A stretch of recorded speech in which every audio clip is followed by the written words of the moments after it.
Good morning, students. Now coming to leaf and types of leaves, functions of leaves, and leaf modifications. Now coming to the leaf. Friends, leaf is a vegetative organ present in a plant body. It's a vegetative organ in addition with the branches and buds. So leaf is a vegetative organ.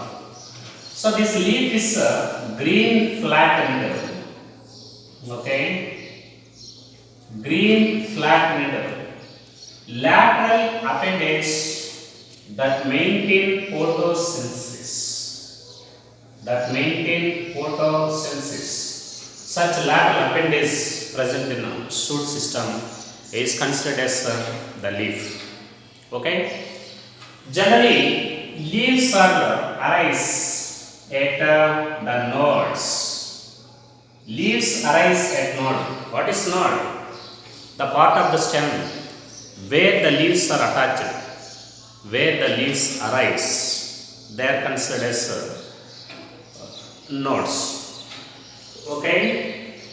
Now the upper angle between the leaf and the stem, that is called axil.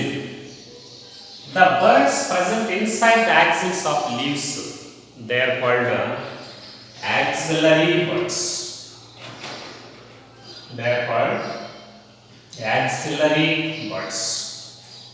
Okay.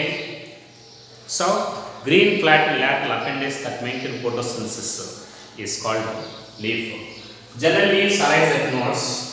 Upper angle between the stem and leaf is considered as axil. Buds present inside the axil, they are considered as axillary buds. Generally, these leaves they maintain photosynthesis. Okay. At the same time, leaves also help in transpiration because leaves contain minute openings. They are considered stomata, and these stomata they help in transpiration means loss of water in the form of vapor, that is called transpiration. At the same time, leaves also help in gaseous exchange. So help in photosynthesis, help in transpiration, and also help in gaseous exchange. Similarly, every leaf is also consists of mainly 4 parts. A typical leaf consists of mainly 4 parts. For example, this is the stem. Okay, this is the stem. This is a node, and this is the leaf. Okay, this is the leaf.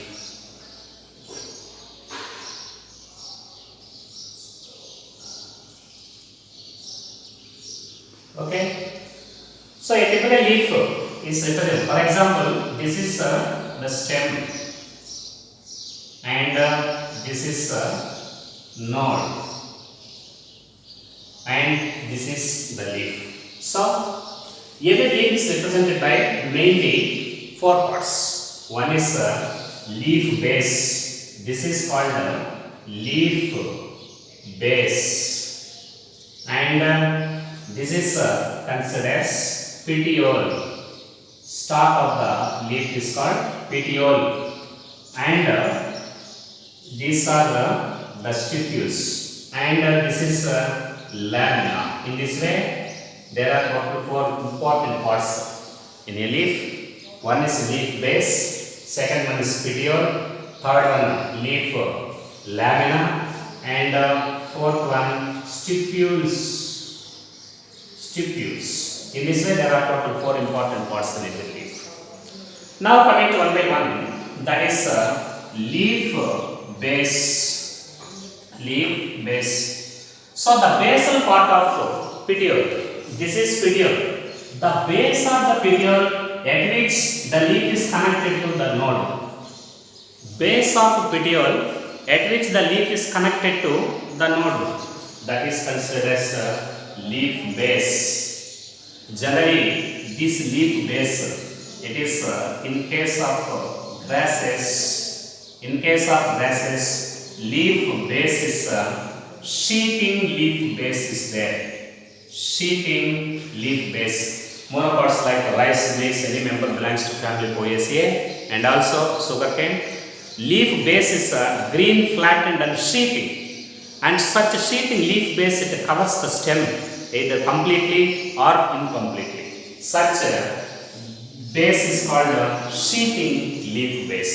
Similarly, in case of Leguminosae, okay, in case of Leguminosae, family Leguminosae, leaf base is pulvinous leaf base is there. Pulvinous leaf base means swollen, spongy leaf base. Swollen, spongy leaf base is present in Leguminosae members. Anyhow, in grasses, leaf base is sheathing and it covers the total stem or a part of the stem.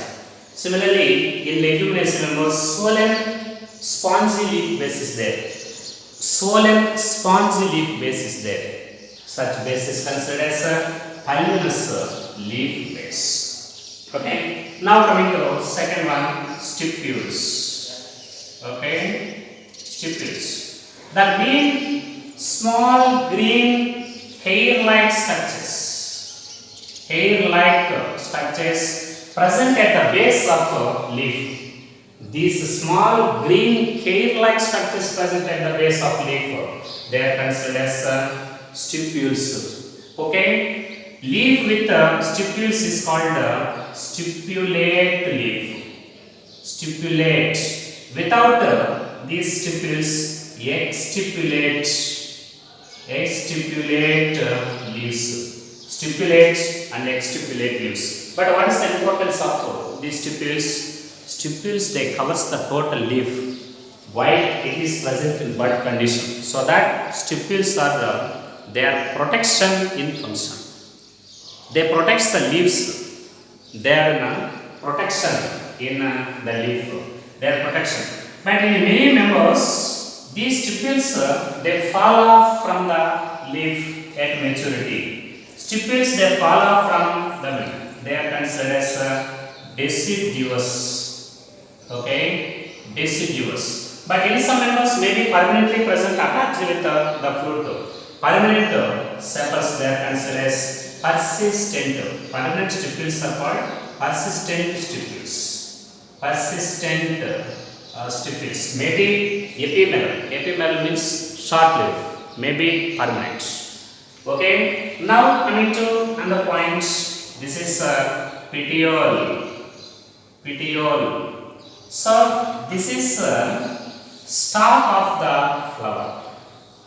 This is stalk of flower. Stalk of the flower is called petiole. Leaf with petioles is considered as petiolate leaf, and without this petiole is called sessile leaf. Sessile leaf. So leaf may be petiolate or sessile leaf. Leaf with stalk petiole is called petiolate. Leaf without petiole, that is considered as sessile. In case of these sessile leaves, lamen is directly attached with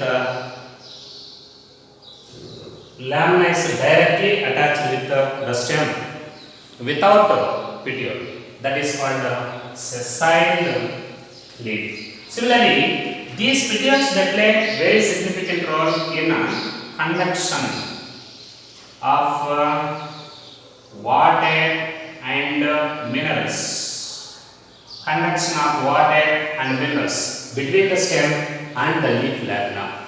This is the connective between the stem and the leaf lamina. So, it's play very significant role in conduction of water and minerals. This is the function of petiole. Students, in some members For example, papaya.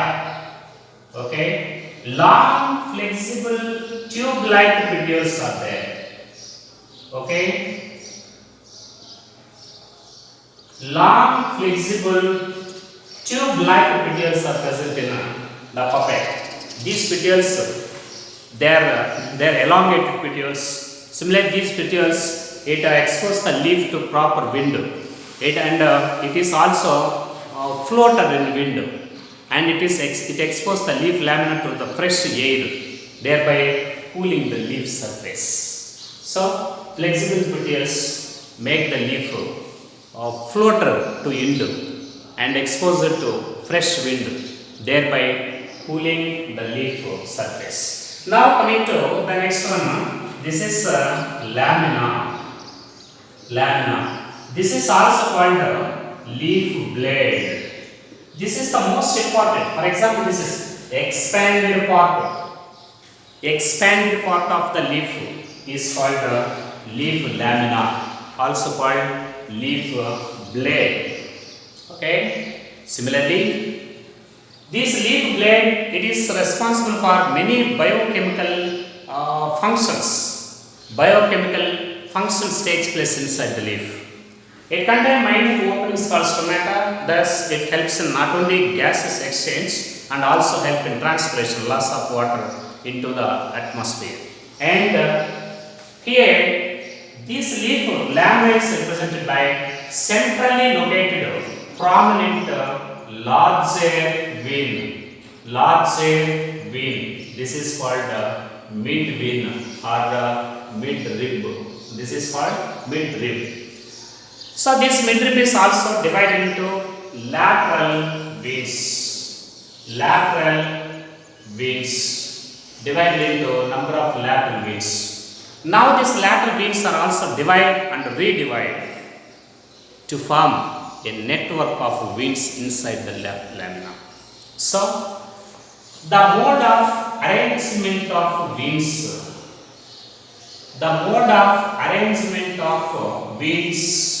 In lamina, that is called venation. This is called venation. What is venation? Mode of arrangement of veins in leaf lamina.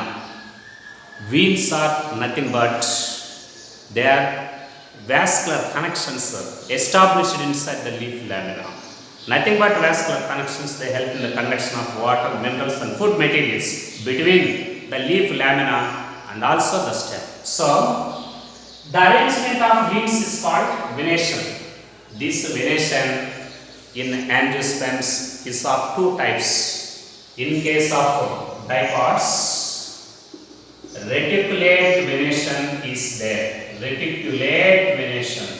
What is reticulate venation? Reticula means net.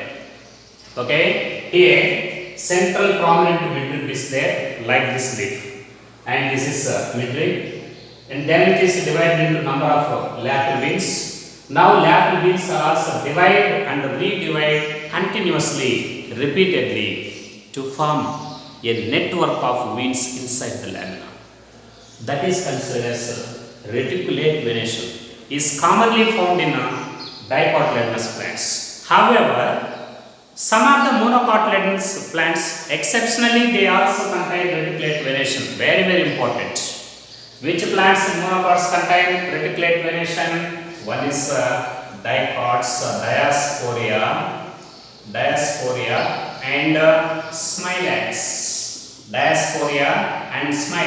Actually, these plants are monocots, but they contain reticulate venation. Monocots with reticulate venation, examples diasporia and smilax. Okay. Now coming to monocots. In case of monocots, parallel venation is common. Parallel venation. Okay. Parallel venation is there in case of monocots. What is parallel venation? For example, this is the leaf lamina.